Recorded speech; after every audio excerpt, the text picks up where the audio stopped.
ह्या वर्षात तरी सगळं ठीक होऊ दे, हेच सुरू आहे ना तुझ्या डोक्यात.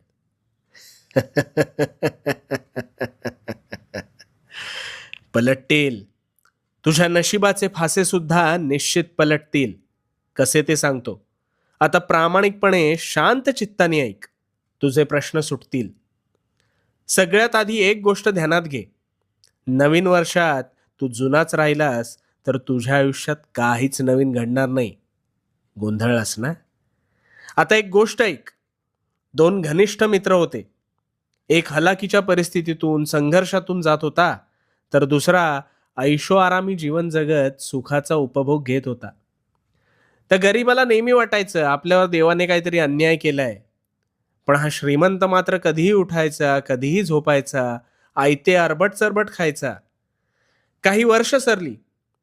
गरीब मेहनत करत होता,